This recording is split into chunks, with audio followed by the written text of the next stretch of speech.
चलो मित्रों, આપણે હવે જોઈશું ધોરણ 7 સેમ 1 સામાજિક વિજ્ઞાન એનું ચેપ્ટર 1 પાર્ટ 1 રાજપૂત યુગ નવા શાસકો અને રાજ્યો કે રાજપૂત યુગના નવા શાસકો અને રાજ્યો।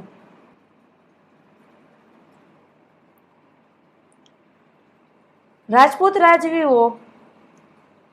રાજવીઓ ઈસવીસન 700 થી ઈસવીસન 1200 વચ્ચેના 500 વર્ષના સમયગાળા દરમિયાન મોટા ભાગના ઉત્તર ભારત અને દક્ષિણ ભારત પર વર્ચસ્વ જમાવી રાજપૂત યુગની સ્થાપના કરી કે જે રાજપૂત રાજવીઓ હતા એને ઈસવીસન 700 થી ઈસવીસન 1200 એટલે કે 500 વર્ષનો જે સમયગાળો હતો એમાં એને ઉત્તર ભારત અને દક્ષિણ ભારત પર પોતાનું વર્ચસ્વ જમાવી રાજપૂત યુગની સ્થાપના કરી।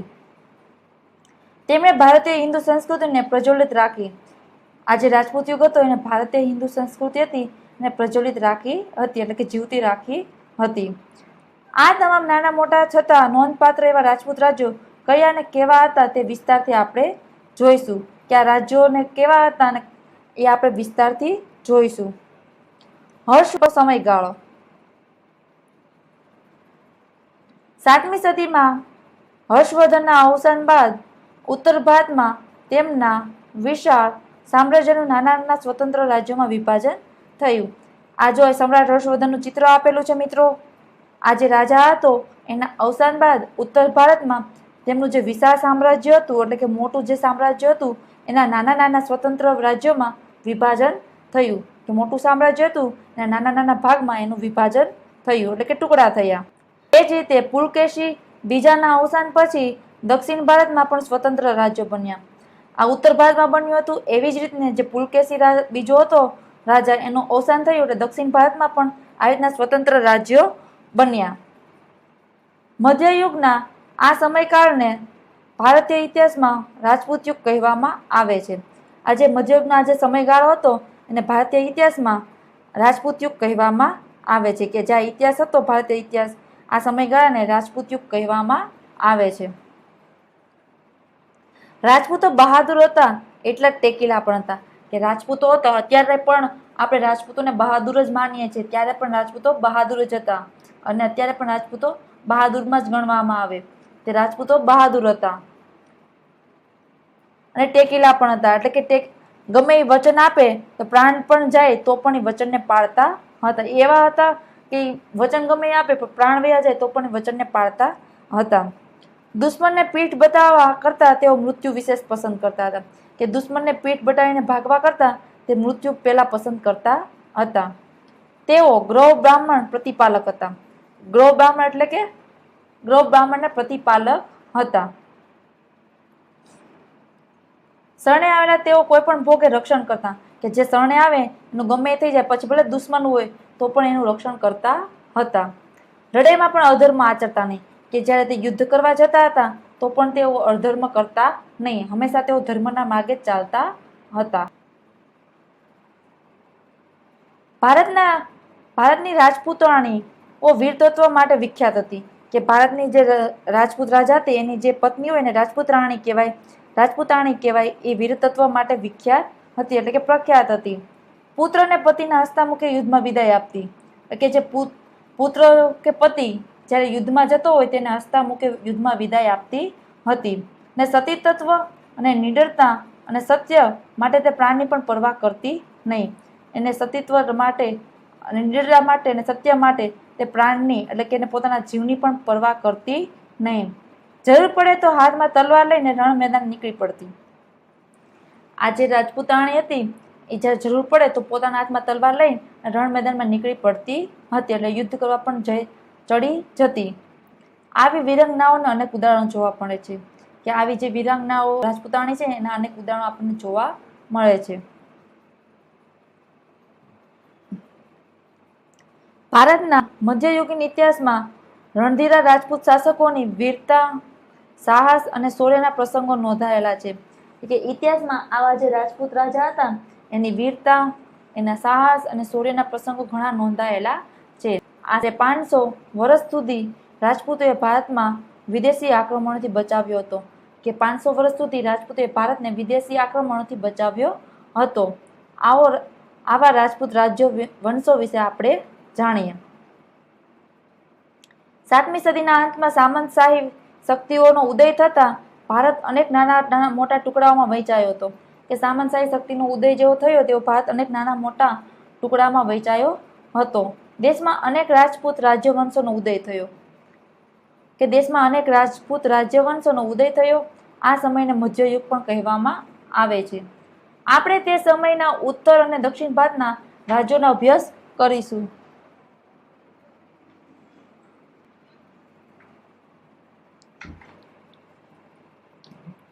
હવે આપણે જોઈશું ઉત્તર ભારતના રાજ્યો. ગુર્જર પ્રતિહાર સામ્રાજ્યના પતન બાદ કનોજનું ગઢવાલ રાજ્ય, બુંદેલખંડ, જેજાક ભુક્તિ ના ચંદેલો, માળવાનું પરમાર રાજ્ય, અણિલવાડનું ચૌલુક્ય રાજ્ય, દાહલનું ચેદી રાજ્ય, શાકંભરીનું ચૌહાણ રાજ્ય, દક્ષિણ રાજસ્થાનનું ગોહિલ રાજ્ય સ્થાપિત થયા. કે ઉત્તર ભારતના રાજ્યો એમાં ગુર્જર પ્રતિહાર સામ્રાજ્યના પતન બાદ કનોજનું ગઢવાલ રાજ્ય, બુંદેલખંડ એટલે કે જેજાક ભુક્તિ ના ચંદેલો, માળવાનું પરમાર રાજ્ય, અણિલવાડનું ચૌલુક્ય સોલંકી રાજ્ય, દાહલનું ચેદી રાજ્ય, શાકંભરીનું ચૌહાણ રાજ્ય અને દક્ષિણ રાજસ્થાનનું ગોહિલ રાજ્ય સ્થાપિત થયા. ગઢવાલ રાજ્યનો સ્થાપક ચંદ્રદેવ હતો. જે ગઢવાલ રાજ્ય હતું એનો સ્થાપક કોણ હતો? તો ચંદ્રદેવ હતો. તેમણે કનોજ સિવાય કાશીને પણ બીજી રાજધાની બનાવી હતી. આ જે ગઢવાલ રાજ હતો એને કનોજ સિવાય કાશીને પણ બીજી રાજધાની બનાવી હતી. આ વંશમાં મદનચંદ્ર, ગોવિંદચંદ્ર જેવા શાસકો થયા હતા. જેમાં ગોવિંદચંદ્ર હતા આ કુળનો સૌથી પ્રતાપી અને પરાક્રમી રાજા હતો. કે તેમાં જે ગોવિંદચંદ્ર હતો એ આ પ્રતાપી અને પરાક્રમી રાજા હતો. તેણે ગજનીના આક્રમણ અટકાવ્યું હતું. તેમજ અનેક બૌદ્ધ વિહારોના જીર્ણોદ્ધાર કરાવ્યા હતા. તેમણે જે ગજનીનું આક્રમણ હતું એને અટકાવ્યું હતું અને બૌદ્ધ વિહારોના જીર્ણોદ્ધાર પણ કરાવ્યા હતા. ઉત્તર ભારતના અન્ય શાસકોમાં બુંદેલખંડના ચંદેલોનો સમાવેશ થાય છે. કે ઉત્તર ભારત હતો એમાં અન્ય શાસકોમાં જે બુંદેલખંડના ચંદેલોનો પણ સમાવેશ થાય છે. બુંદેલખંડ જે પ્રદેશનું ચંદેલોનું આ રાજ્ય પાછળથી જેજાક ભુક્તિના નામેથી ઓળખાય છે.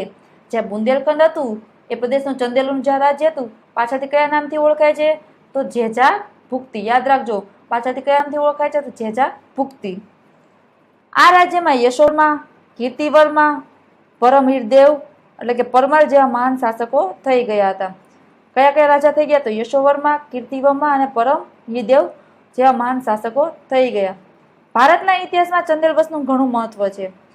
કે ભારતનો જે ઇતિહાસ છે એમાં ચંદેલ વંશનું ઘણું મહત્વ છે. ખજુરાહો, કાલિંજર અને મહોબા ચંદેલોના મુખ્ય નગરો હતા. કયા કયા મુખ્ય નગરો હતા ચંદેલોના? તો ખજુરાહો, કાલિંજર અને મહોબા. ખજુરાહો તેના ભવ્ય મંદિરોને લઈને તીર્થ સ્થાનોમાં પ્રખ્યાત થયું હતું. કે જે ખજુરાહો છે અત્યારે પણ મિત્રો તમને જોવા મળશે. ખજુરાહોનું મંદિર સર્ચ કરજો, તમને ખજુરાહોનું મંદિર તમને જોવા મળશે. આ ભવ્ય મંદિર આજે પણ તીર્થ સ્થાનોમાં પ્રખ્યાત થયું છે. ચંદેલોએ બુંદેલખંડમાં મહાન ધાર્મિક મકાનો અને જળાશયો બંધાવીને સુશોભિત બનાવ્યું હતું. એને શું બનાવ્યું હતું? તો મહાન ધાર્મિક મકાનો અને જળાશયો બંધાવીને સુશોભિત બનાવ્યું હતું.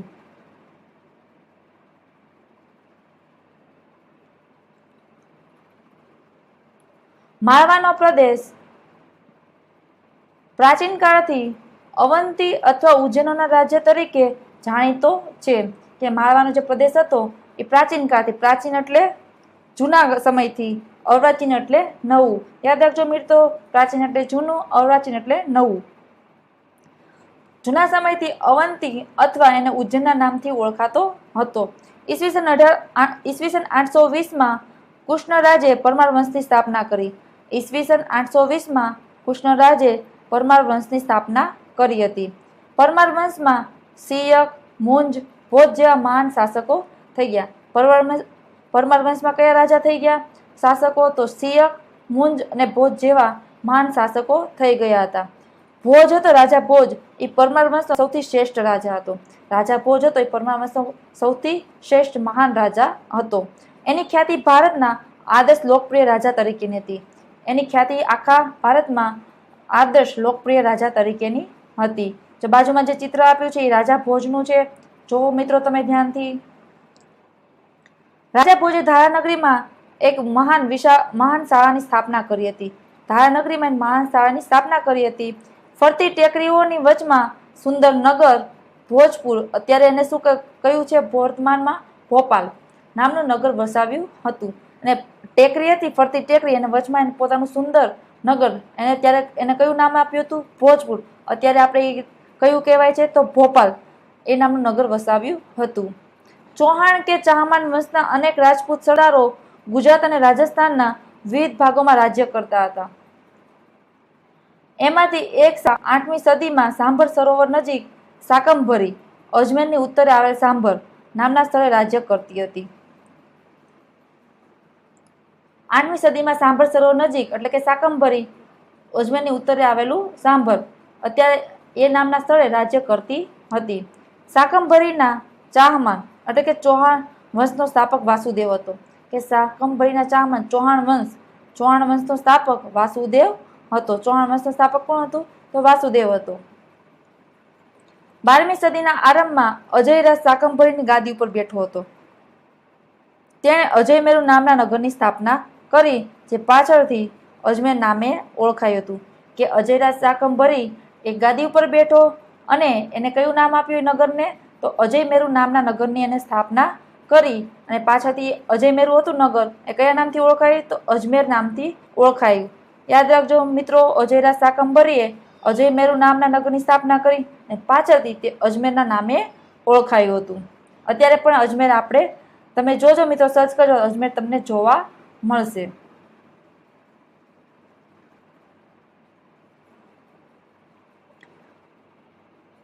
ગુજરાતના સોલંકી રાજા સિદ્ધરાજ જયસિંહની રાજકુંવરીના લગ્ન ચૌહાણ વંશના અણોરજ સાથે થયેલા।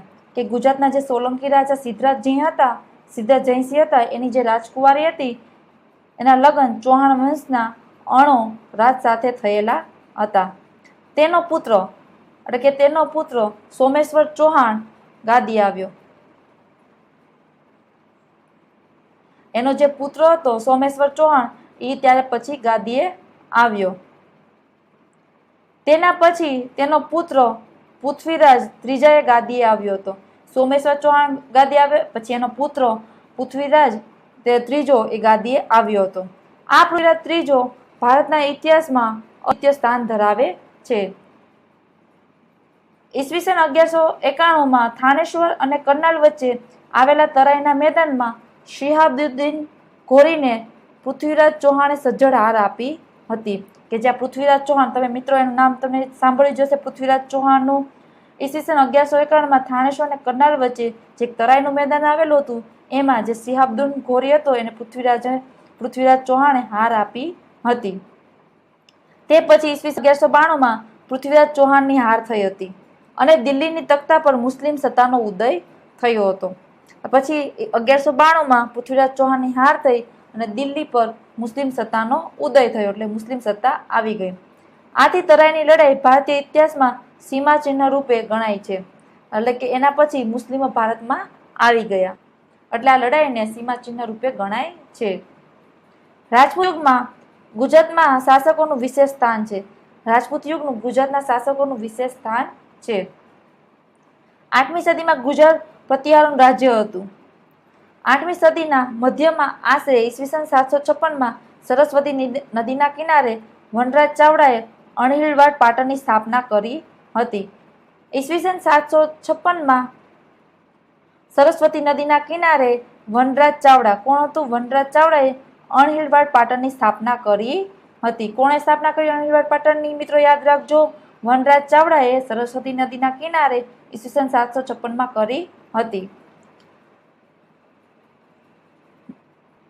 પોતાના બાળ મિત્ર અણહિલ ભરવાડના નામ ઉપરથી વનરાજ ચાવડાએ નવીન નગરનું નામ અણહિલવાડ પાટણ રાખેલું હતું। એને કયું નામ કોના ઉપરથી રાખ્યું હતું પોતાના નગરનું નામ? તો એનો પોતાનો એક મિત્ર હતો અણહિલ ભરવાડ, એના નામ ઉપરથી વનરાજ ચાવડાએ પોતાના નગરનું નામ અણહિલવાડ પાટણ રાખેલું હતું, એવી માન્યતા છે। આ સમયે ગુજરાતમાં સૌરાષ્ટ્ર અને કચ્છમાં ચાવડા વંશના શાસકો હતા। સૌરાષ્ટ્ર અને કચ્છમાં ચાવડા વંશના શાસકો હતા. જો મિત્રો આ ચિત્રમાં વનરાજનો રાજ્યાભિષેક અણહિલવાડ પાટણની સ્થાપના થઈ ત્યારે રાજ્યાભિષેક થતો હતો એનું ચિત્ર છે. જો મિત્રો ધ્યાનથી.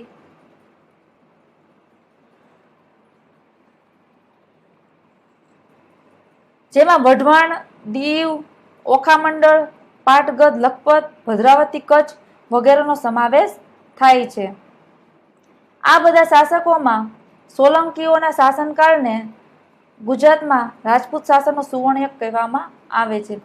કે આ બધા શાસકોમાં જે સોલંકીઓનો શાસનકાળ હતો એને રાજપૂત શાસનમાં સુવર્ણયુગ કે સોનાનો યુગ ગણવામાં આવે છે. જે સોલંકીનો શાસનકાળ હતો એને રાજપૂત શાસનમાં સુવર્ણયુગ ગણવામાં આવે છે. આ વંશમાં મૂળરાજ, ભીમદેવ પ્રથમ, સિદ્ધરાજ જયસિંહ, કુમારપાળ, ભીમદેવ બીજો વગેરે શક્તિશાળી શાસકો થઈ ગયા. આ સોલંકી વંશના રાજા હતા. આ બધા મહાન શક્તિશાળી રાજાઓ થઈ ગયા. સોલંકીના શાસનમાં ગુજરાતમાં આર્થિક અને સાંસ્કૃતિક દ્રષ્ટિએ સમૃદ્ધ હતો. કે જે સોલંકીનું શાસન હતું ત્યારે તે આર્થિક રીતે અને સાંસ્કૃતિક દ્રષ્ટિએ ભારત આપણું ગુજરાત હતું એ સમૃદ્ધ હતું. જૂનાગઢના શાસક રાખેંગારની દીકરી ઉદયમતીના લગ્ન ભીમદેવ પ્રથમ સોલંકી સાથે થયા હતા. કે જૂનાગઢનો જે શાસક રાજા હતો રાખેંગાર, એની જે દીકરી હતી ઉદયમતી, એના લગ્ન ભીમદેવ સોલંકી સાથે થયા હતા. રાણી ઉદયમતીએ પાટણમાં વિશ્વ પ્રસિદ્ધ વાવ બનાવી હતી. રાણી ઉદયમતી હતી અને પાટણમાં વિશ્વ પ્રસિદ્ધ વાવ બનાવી હતી, જે અત્યારે રાણીની વાવ તરીકે ઓળખાય છે. આ જે વિશ્વ પ્રસિદ્ધ વાવ હતી એ અત્યારે રાણીની વાવ તરીકે ઓળખાય છે. તમને ખાલી જગ્યામાં પૂછાય સવાલ, જેમાં રાણીની વાવ કોણે બંધાવી હતી? તો રાણી ઉદયમતીએ. આજે આ રાણીની વાવને યુનેસ્કો વર્લ્ડ હેરિટેજ સાઇટનો દરજ્જો મળેલ છે. આ જે વાવ હતી એને યુનેસ્કો વર્લ્ડ હેરિટેજ સાઇટનો દરજ્જો મળેલો છે. સિદ્ધરાજ જયસિંહની માતા મિનળ દેવી કે મયંડલ દેવી આદર્શ રાજમાતા હતા. સિદ્ધરાજ જયની માતા મિનળ દેવી હતી તે એક આદર્શ રાજમાતા હતા. તેમણે પ્રજાને ન્યાય આપવા અનેક કામો કર્યા હતા. સોમનાથનો યાત્રાળુ વેળો બંધ કરાવવામાં ધોળકામાં મલાવ તળાવના બાંધકામમાં તેમનો જ નિર્ણય હતો. એને જે સોમનાથ યાત્રાળુ વેરો હતો એને બંધ કરાવ્યો હતો અને ધોળકામાં મલાવ તળાવના બાંધકામમાં તેનો નિર્ણય હતો. સિદ્ધરાજ જયસિંહે કલિકાળ સર્વજ્ઞ હેમચંદ્રજી પાસે સિદ્ધ હેમ શબ્દાનુશાસન નામના સમૃદ્ધ ગ્રંથની રચના કરાવી હતી. સિદ્ધરાજ જયસિંહે 2 ગ્રંથોની રચના કરાવી હતી. તો પહેલું છે કલિકાળ સર્વજ્ઞ અને હેમચંદ્રજી પાસેથી સિદ્ધ હેમ શબ્દાનુશાસન નામના સમૃદ્ધ ગ્રંથની રચના કરાવી હતી. આ ગ્રંથની નગરમાં હાથી ઉપર શોભાયાત્રા કાઢી હતી. સિદ્ધરાજ જયસિંહ આ જે ગ્રંથ હતો એની હાથી ઉપર શોભાયાત્રા કાઢી હતી. ત્યારે પાટણનો રાજા આમ પ્રજાની સાથે ચાલ્યો હતો. કે જે પોતે રાજા હતો, આ શોભાયાત્રા સાથે જે બાકીની પ્રજા હોય આમ પ્રજા એની સાથે તે ચાલતો ગયો હતો. રાજાની જેમ નહીં પણ પ્રજાની જેમ ચાલ્યો હતો. કુમારપાળ પણ પ્રજા કલ્યાણી શાસક હતો, એટલે કે પ્રજાનું કલ્યાણ કરનાર રાજા હતો. આચાર્ય હેમચંદ્રાચાર્યનો તેના ઉપર ઘણો પ્રભાવ હતો. તેમની પ્રેરણાથી રાજા કુમારપાળે રાજ્યમાં જુગારની રમત, પશુવધ પર પ્રતિબંધ મૂક્યો હતો. એટલે કે રાજા કુમારપાળ હતો, આ હેમચંદ્રાચાર્યની પ્રેરણાથી એને રાજ્યમાં જુગારની રમત ને પશુવધ એટલે કે પશુનો વધ કરવામાં આવતો એનો પ્રતિબંધ મૂક્યો હતો અને અહિંસાના પાલન માટે કડક યાજ્ઞાઓ કરી હતી. કુમારપાળ ચરિત્ર ગ્રંથ લખીને હેમચંદ્રાચાર્યજીએ આ રાજાની પ્રતિષ્ઠામાં વધારો કરેલ છે. જે હેમચંદ્રાચાર્યજી હતા એને કુમારપાળ ચરિત્ર નામનો ગ્રંથ લખ્યો ને આ રાજાની પ્રતિષ્ઠામાં વધારો કરેલ છે. કુમારપાળ બાદ અજયપાળ પાટણની ગાદી આવ્યો હતો. લગભગ 4 વર્ષના શાસન બાદ તેનું અવસાન થતાં ગુજરાતની રાજગાદી પર તેનો પુત્ર મૂળરાજ બીજો આવ્યો. કુમારપાળ પછી અજયપાળ આવ્યો અને એના 4 વર્ષ શાસન કર્યું, અવસાન થયું ત્યારે ગુજરાતની રાજગાદી પર એનો પુત્ર મૂળરાજ બીજો આવ્યો. ઈસવી 1178ની આસપાસ શિહાબુદ્દીન ઘોરીએ ગુજરાત પર આક્રમણ કરેલ. ત્યારે મૂળરાજ બીજાએ નાની ઉંમરે તેમનો સામનો કરી અને એને હરાવ્યો હતો. જે શિહાબુદ્દીન ઘોરી હતો એને પાછો હુમલો કર્યો, ત્યારે મુરાદ બીજો હતો એ નાની ઉંમરે તેનો સામનો કરી અને એને હરાવ્યો હતો. આ લડાઈમાં નાડોલના ચાહમાન રાજા કેલ્હણે અને એના ભાઈ કીર્તિપાલે પણ તેની મદદ કરી હતી. આ બે રાજાએ તેની મદદ કરી હતી. નાડોલના રાજા કેલ્હણે અને એનો ભાઈ કીર્તિપાલે મદદ કરી હતી. સોલંકી શાસકોની સત્તા નબળી પડતા ગુજરાતની ગાદી ઉપર વાઘેલાનું શાસન આવ્યું. કે સોલંકી શાસકો હતા એની સત્તા નબળી પડી ગઈ, પછી ગુજરાતની ગાદી ઉપર વાઘેલા વંશનું શાસન આવ્યું. વાઘેલાઓ સોલંકીઓના વફાદાર સરદાર હતા. કે જે વાઘેલા હતા એ જે સોલંકી વંશ હતો એના વફાદાર સરદાર હતા. તેમની સેવાના બદલામાં સોલંકીઓએ વ્યાઘ્રપલ્લી એટલે કે વાઘેલ ગામ અણોરાજને આપ્યું હતું. કે એની સેવાના બદલામાં જે સોલંકીઓએ વ્યાઘ્રપલ્લી એટલે કે એક વાઘેલ ગામ હતું એ અણોરાજને આપ્યું હતું. જે ગામના નામ ઉપરથી તેમના વંશજો વાઘેલા કહેવાય છે, એ ગામ ઉપરથી એના વંશજોને વાઘેલા કહેવાયા. આમ તો તેઓ મૂળ ચોલુક્ય જાતિના જ હતા. વાઘેલા વંશના વીર ધવલ, વિશળદેવ, અર્જુનદેવ, સારંગદેવ જેવા શાસકોએ ગુજરાતનું શાસન સારી રીતે ચલાવ્યું હતું. વીર ધવલ, વિશળદેવ અને અર્જુનદેવ, સારંગદેવ આ શાસકોએ ગુજરાતનું શાસન સારી રીતે ચલાવ્યું હતું. વીર ધવલના શાસનકાળમાં ગુજરાતને વસ્તુપાળ અને તેજપાળ જેવા સમર્થ મંત્રીઓ મળ્યા હતા. આ મંત્રીઓની કુનેહના કારણે ગુજરાત મુસ્લિમોના આક્રમણથી બચ્યું હતું. આ બે સારા મંત્રીઓ મળ્યા હતા, વસ્તુપાલ અને તેજપાલ, એના લીધે ગુજરાત મુસ્લિમોના આક્રમણથી બચ્યું હતું. વાઘેલા વંશના છેલ્લા શાસક કર્ણદેવ વાઘેલાના સમયમાં ઈસવીસન 1304ની આસપાસ ગુજરાતમાં દિલ્હી સલ્તનતની સ્થાપના થઈ. કે વાઘેલા વંશનો છેલ્લો શાસક કોણ હતો? તો કર્ણદેવ વાઘેલાના સમયમાં ઈસવીસન 1304ની આસપાસ ગુજરાતમાં દિલ્હી સલ્તનતની સ્થાપના થઈ.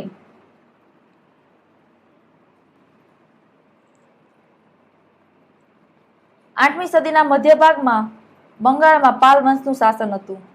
આ વંશના સ્થાપક અને તેના વંશજોમાં નામોમાં પાલ શબ્દ પાછળના ભાગમાં આવતો હોવાથી આ વંશને બંગાળનો પાલ વંશ કહેવામાં આવે છે. કે 8મી સદીના મધ્ય ભાગમાં પાલ વંશનું શાસન હતું અને આ વંશના સ્થાપક અને વંશજોના નામમાં પાલ શબ્દ પાછળના ભાગમાં આવતી આ વંશને પાલ વંશ કહેવામાં આવે છે.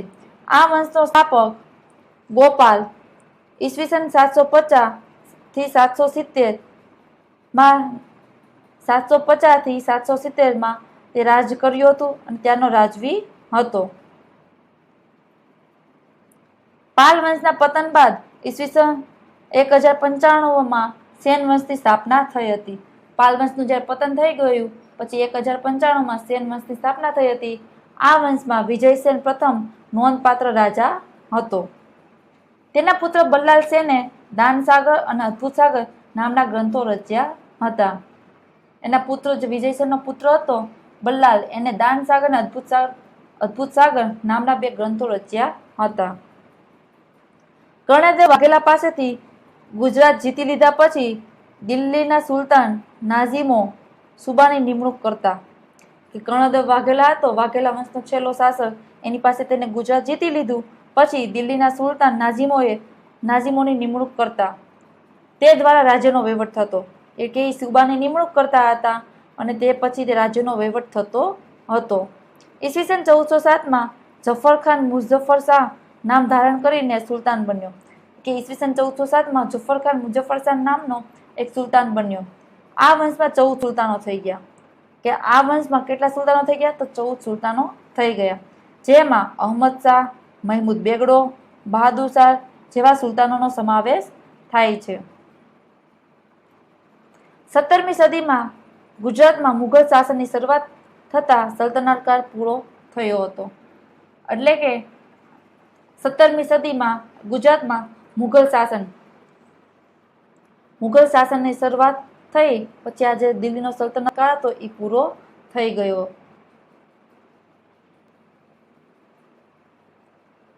હવે આપણે જોઈશું મિત્રો દક્ષિણ ભારતના રાજ્યો.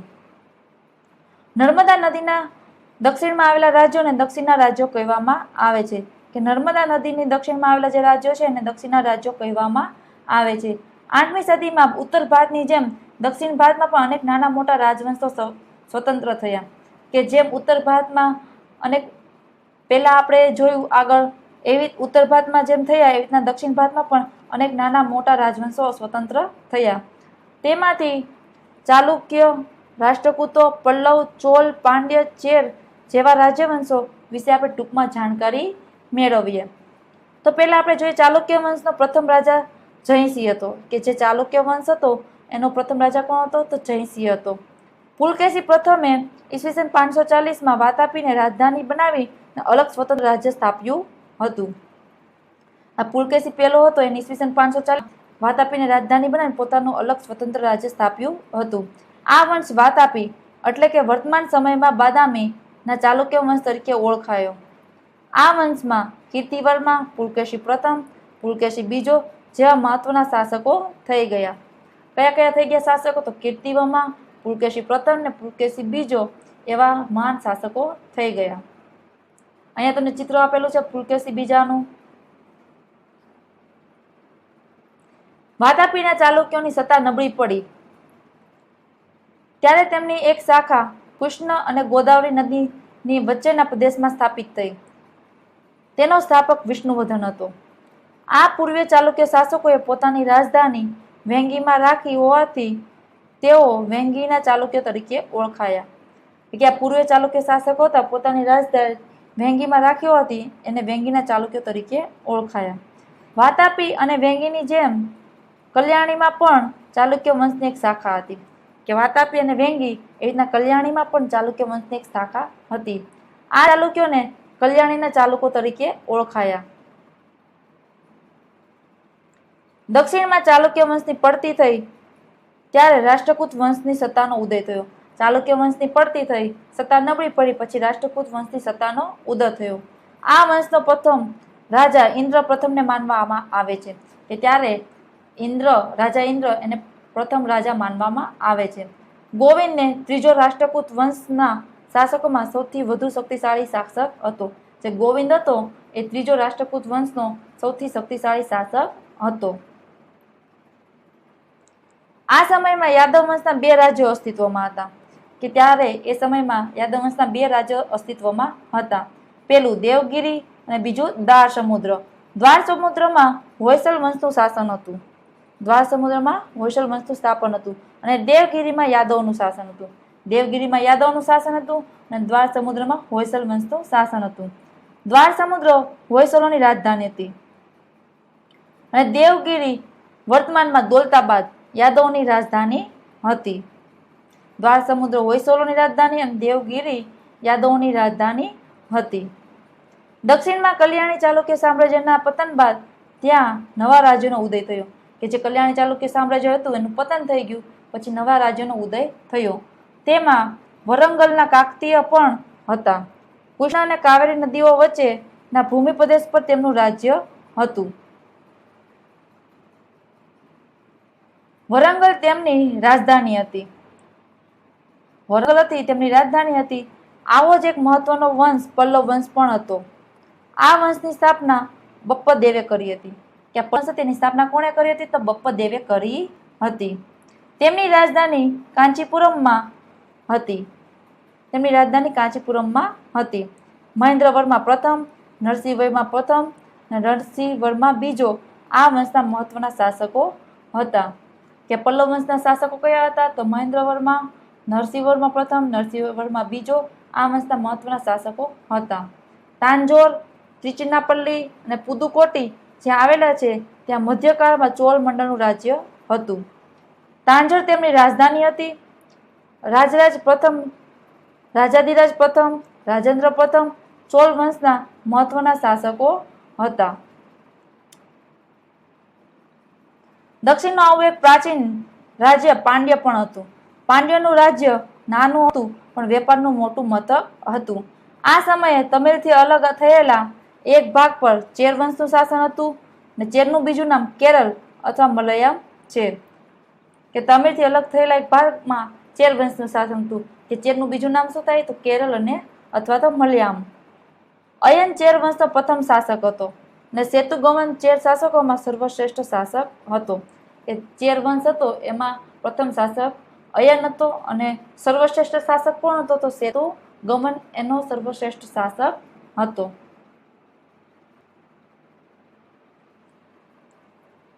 રાજપૂત યુગની શાસન વ્યવસ્થા. હવે મિત્રો આપણે જોઈશું રાજપૂત યુગની શાસન વ્યવસ્થા કેવી રીતના શાસન કરતા. રાજપૂત યુગમાં વિવિધ રાજ્યો વંશોનું શાસન હતું. એ સમયમાં શાસક રાજ્યો વંશોમાં પરિવર્તન આવતા, પરંતુ રાજનીતિક પરિસ્થિતિમાં કોઈ ફેરફાર જોવા મળતા નથી.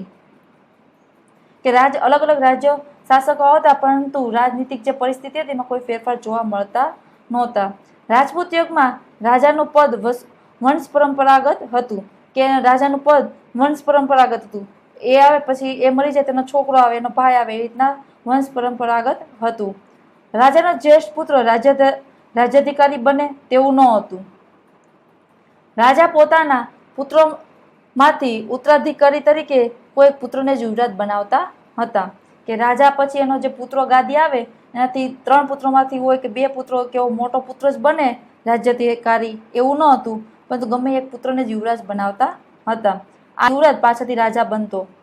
લોકો અથવા રાજ દરબારીઓ ચૂંટણી કરી અથવા પસંદગી કરીને રાજાઓની પસંદગી કરી હોવાના પણ ઉદાહરણો છે. જેમ કે કાશ્મીરના યસ્કર ની બ્રાહ્મણોની સભાએ પસંદગી કરી હતી. આ સમયે મંત્રીના 2 પ્રકાર હતા, અમાત્ય અને સચિવો. અમાત્યનું કાર્ય મંત્રણા અને રાજનીતિ કરવાનું હતું. અમાત્યનું કાર્ય શું હતું? તો મંત્રણા અને રાજનીતિ કરવાનું હતું. અને સચિવ લડાઈ અથવા સુલેહનું હતું. 2 હતું. અમાત્યનું કાર્ય મંત્રણા રાજનીતિ કરવાનું અને સચિવોનું કાર્ય લડાઈ અને સુલેહનું હતું. દરેક પ્રકારની નીતિનો અંતિમ નિર્ણય રાજા કરતો. પહેલા આ મંત્રીઓ કરતા નિર્ણય, પછી એનો છેલ્લો નિર્ણય કોણ કરતું હતું? તો રાજા કરતો હતો. આ સમયે શાસનના અમલદારોમાં મહાપ્રતિહાર અને દંડનાયક જેવા હોદ્દાઓ અમલમાં હતા. નગરની સભાનો વડો નગરપતિ કહેવાતો. કે આપણું નગર હોય એનો સભાનો જે વડો હોય એને નગરપતિ કહેવામાં આવતો હતો. આપણે કેમ અત્યારે ગામ હોય, ગામનો જે વડો હોય એને સરપંચ કહેવામાં આવે, સોસાયટીનો જે વડો હોય પ્રમુખ કહેવામાં આવે, એવી ત્યારના સમયમાં નગરની સભાના વડાને નગરપતિ કહેવાતો હતો. રાજપૂત યુગમાં ગ્રામીણ સંસ્થાઓનું મહત્વ વિશેષ હતું. આ સંસ્થાઓનો એવો વિકાસ થયો કે મુઘલ કાળમાં પણ ગ્રામ પંચાયતનું મહત્વ રહ્યું. ઉત્તરની જેમ દક્ષિણ ભારતમાં પણ ગ્રામ પંચાયતને આધીન હતું. તેનો વડો મુખી કે સરપંચ ગણાતો. તમને કીધું એમ મિત્રો, ગ્રામ પંચાયતને વડાને શું કહેવામાં આવે? મુખી અથવા સરપંચ ગણવામાં આવતા હતા, એટલે એને કહેવામાં આવતા હતા. કેટલીક બાબતોમાં ગ્રામ સભા ન્યાય આપતી. એટલે જે ગામના જે સભા ભરે પછી એને ન્યાય આપતી. પરંતુ રાજ્ય શાસનમાં ન્યાયતંત્રનો સર્વોચ્ચ વડો રાજા કહેવાતો. ગામમાં સરપંચ કહેવાય, એવી રીતના રાજ્ય શાસનમાં ન્યાયતંત્રનો સર્વોચ્ચ વડો રાજા કહેવાતો હતો. હવે પછી આપણે મિત્રો જોઈશું વેપાર વાણિજ્ય. રાજપૂત યુગમાં વાણિજ્ય વ્યવસ્થા પર દેખરેખ રાખવા માટે એક અલગ વિભાગ હતો. કે વાણિજ્ય વ્યવસ્થા પર દેખરેખ રાખવા માટે એક અલગ વિભાગ રાખ્યો હતો. આ વિભાગ વિદેશ ખાતેના વેપાર ઉપરની જકાત વસૂલ કરવાની, વસ્તુઓનું મૂલ્ય ઠરાવવાની, રાજ્યમાં ઉપયોગી થતી વસ્તુઓ મંગાવવાની વગેરે વ્યવસ્થા કરતો હતો. કયા કામ કરતા? તો જકાત, કરવેરો વસૂલ કરવાની, વસ્તુઓનો મૂલ્ય આંકવાની અને રાજ્યમાં વસ્તુઓ જે ઉપયોગી હોય એને મગાવવાનું કામ કરતો હતો, એટલે વ્યવસ્થા કરતો હતો. મુખ્ય કર જમીનનો ઉપજનો 6થો ભાગ હતો. રાજપૂત યુગમાં જમીન પરનો કર ભાગ નામે ઓળખાતો. જે આપણે કર હોય રાજપૂત યુગમાં એને ભાગના નામે તે ઓળખાતો હતો. કરને ભાગના નામથી ઓળખાતો હતો. આજે પણ જમીન ઉપર કર લેવાય છે. આજે પણ જમીનની ઉપર કર લેવાય છે. બંદરો અને નાકા ઉપર તથા સિંચાઈ ઉપર કર ઉઘરાવવામાં આવતો. બંદરો, નાકા અને સિંચાઈ ઉપર કરવેરો ઉઘરાવવામાં આવતો. આ સમયે દરિયાના વેપાર માટે ગુજરાતમાં સ્તંભથી એટલે કે ખંભાત અને ભૃગુ કચ્છ એટલે કે ભરૂચ બંદરો જાણીતા હતા.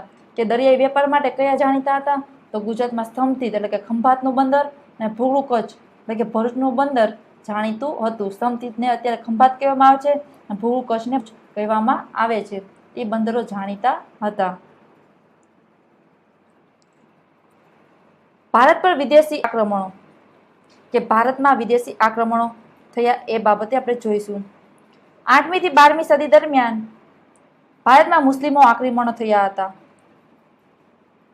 8મી સદીમાં આરબ રાજ્યસત્તાનો વિસ્તાર કરવાના હેતુથી મુહમ્મદ ઇબ્ન કાસીએ ભારતના ઉત્તમ પશ્ચિમ ભાગ પર આક્રમણ કર્યું. વાયવ્ય ખૂણામાંથી સબુકતેગીનના લશ્કરે પણ આક્રમણ કર્યું.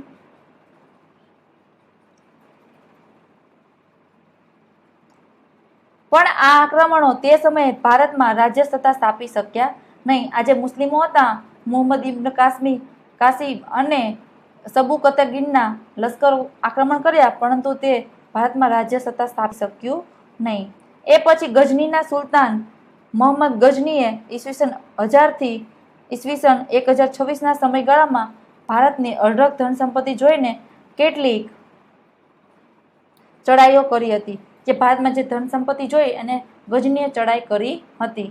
મોહમ્મદ ગઝનીની ચડાઈનું મુખ્ય કારણ ભારતની અઢળક સંપત્તિ હતી. એ ચડાઈનું શું મુખ્ય કારણ હતું કે ભારતમાં એ અઢળક સંપત્તિ જોઈ ગયા હતા, કે બહુ બધી સંપત્તિ જોઈ ગયા હતા. એ જ એની ચડાઈનું મુખ્ય કારણ હતું. તે એક ચડાઈ પછી બીજી ચડાઈ કરતો હતો. એક ચડાઈ થયા પછી બીજી ચડાઈ કરતો હતો. દરેક વખતે તે વધુ તાકાતવર થઈને ભારત ઉપર ચડી આવતો હતો. એને પૈસા જોતા હતા, સંપત્તિ જોઈતી હતી. પહેલા એકવાર ચડાઈ કરે, પછી બીજી વાર ચડાઈ કરે, એમ વધુ ને વધુ તાકાતવર બનીને ભારત ઉપર વારા ઘડીએ ચડાઈ કરતો હતો. આ સમયે ભારતના શાસકો એક થઈને શક્તિશાળી સેના ના બનાવી શક્યા. પરિણામે ઈસવીસન 1025માં તેણે સોમનાથ પર ચડાઈ કરીને અઢળક સંપત્તિ લૂંટી લીધી. કે પછી છેવટે શું કર્યું? અને ઈસવીસન 1025માં સોમનાથનું મંદિર છે એના પર ચડાઈ કરી અને અઢળક સંપત્તિ લૂંટી લીધી. મોહમ્મદ ગઝનીની ચડાઈ બાદ આશરે 150 વર્ષ બાદ પુનઃ ભારત ઉપર તે જ દિશામાંથી આક્રમણ થયું. 150 વર્ષ પછી પાછું તે ભારત ઉપર એ જ દિશામાંથી આક્રમણ થયું. અગાઉના આક્રમણોની વાત ભારતીય શાસકો ભૂલી ગયા હતા. પહેલાની વાત તે ભૂલી ગયા હતા. મોહમ્મદ ગઝનીના અવસાન બાદ સત્તા માટે ગઝનીઓ લડાઈ ચાલુ રાખી હતી. એટલે કે એનું અવસાન તો થઈ ગયું, પણ એના જે પાછળના જે ગઝનીઓ હતા બીજા, એ લડાઈ ચાલુ રાખી હતી. પણ આ સમયે સત્તા સ્થિર થઈ નહોતી.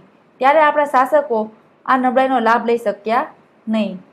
પરિણામે 12મી સદીમાં અંતમાં શિહાબુદ્દીન ઘોરીએ આક્રમણ કર્યું.